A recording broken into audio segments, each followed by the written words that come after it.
नमस्कार। Super India news TV में आपका स्वागत है। मैं हूं राजेश आर्य। आइए देखते हैं आज का विशेष समाचार। रसातल में जाते वामपंथी दल। जहां भाकपा अपना राष्ट्रीय दल का दर्जा गंवा बैठी है, वहीं माकपा भी राजनीतिक अस्तित्व बचाए रखने के लिए संघर्षरत है। बीते दिनों एक बड़ी महत्वपूर्ण राजनीतिक घटना सार्वजनिक विमर्श का हिस्सा बनने से रह गई।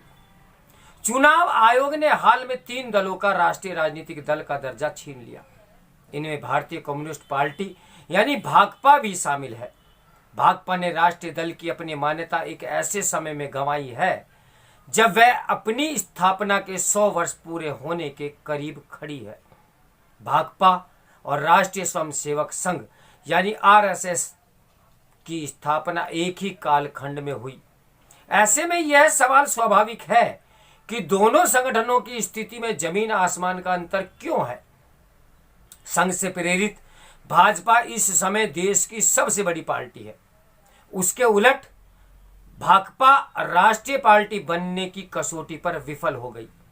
नवंबर 1964 में भाकपा से टूटकर बनी माकपा का अभी भी राष्ट्रीय पार्टी का दर्जा बरकरार तो है, किंतु राष्ट्रीय राजनीति में उसका भी निरंतर पराभव जारी है। समाज में संघ की जन स्वीकार्यता क्यों बढ़ती गई और भाकपा की दुर्दशा किस कारण हुई, इसका एक संकेत उनकी स्थापना के लिए चुने गए दिन से भी मिलता है। संघ की स्थापना वर्ष 1925 में विजयदशमी के दिन 27 सितंबर को हुई, तो भाकपा की उसी साल क्रिसमस सप्ताह 26 दिसंबर के दौरान हुई। भले ही वामपंथियों को राजनीतिक स्वरूप भारत में मिला हो, किंतु उनका वैचारिक बीजारोपण 17 अक्टूबर 1920 को तत्कालीन सोवियत संघ के ताशगंज में हो चुका था। उनके नेता 1943 तक मॉस्को से संचालित कम्युनिस्ट इंटरनेशनल से दिशा निर्देश प्राप्त करते रहे। वहीं आरएसएस भारतीय प्रज्ञा का मूर्त रूप है और अपनी स्थापना से ही उसकी रक्षा हेतु प्रतिबद्ध है, जबकि वामपंथियों की मान्यता है कि भारत का नव सृजन उसी भारतीय प्रज्ञा को जमींदोज करने पर ही संभव है। संघ देश को सांस्कृतिक, सामाजिक और आर्थिक रूप से सुदृढ़ रखने के लिए मौलिक भारतीय जड़ों को पुष्ट करने में विश्वास रखता है, तो वामपंथी आंदोलन उन्हें जड़ों से काटकर देश के विकास को अवरुद्ध करने का प्रयास करता है। आरएसएस में जहां विचारों से असहमति रखने वालों और विरोधियों का भी सम्मान होता है, वही वामपंथ हिंसा और असहमति रखने वालों के प्रति असहिष्णुता पर केंद्रित विदेशी दर्शन है। वामपंथियों के प्रेरणा पुरुष कार्ल मार्क्स कभी भारत आए ही नहीं। उल्टे मार्क्स ने 4 अगस्त 1853 को न्यूयॉर्क डेली ट्रिब्यून में लिखा कि अंग्रेज पहले विजेता थे जिनकी सभ्यता श्रेष्ठतर थी और इसलिए हिंदू सभ्यता उन्हें अपने अंदर न समेट सकी। उन्होंने देशज समाज को उजाड़ कर, उद्योग धंधों को तबाह कर और मूल समाज में जो कुछ भी महान और उन्नत था उन्हें धूल धूसरित करके भारतीय सभ्यता को नष्ट कर दिया।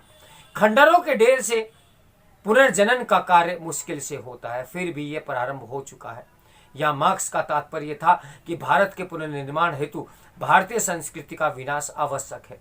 इसी विचार की कोख से 1978 में वामपंथी अर्थशास्त्री राजकृष्ण ने भारतीय आर्थिकी की त्रास्त दशा के लिए हिंदू संस्कृति को जिम्मेदार ठहराते हुए उसके लिए हिंदू रेट ऑफ ग्रोथ जैसा जुमला गढ़ा। यह तब की बात है जब अंग्रेजों द्वारा भारत को खोखला करने के बाद पंडित नेहरू की वाम समाजवादी नीतियों ने स्वतंत्र भारत को लगभग कंगाल कर दिया था।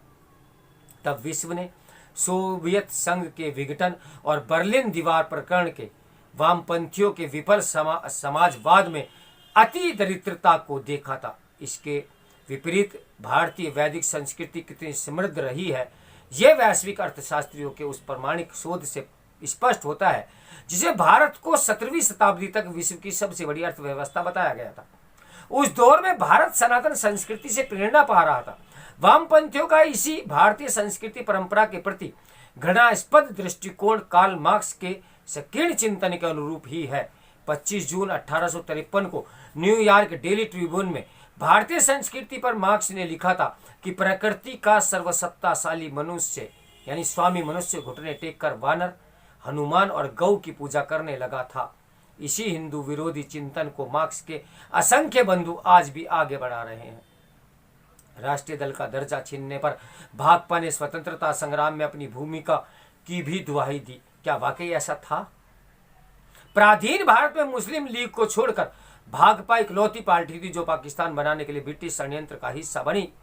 तब वामपंथी स्वतंत्र भारत को 15 से अधिक हिस्सों में विभाजित करने के पक्षधर थे और आज भी उनका वही विचार है। उन्होंने भारत छोड़ो आंदोलन में अंग्रेजों के लिए मुखबरी की, भारत की स्वतंत्रता को अस्वीकार किया।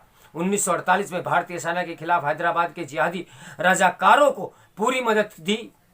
1962 में भारत चीन युद्ध में चीन का साथ दिया। 1967 में वामपंथी चारू मजूमदार ने जिस माओवाद को जन्म दिया वह आज अर्बन नक्सलवाद का स्वरूप ले चुका है।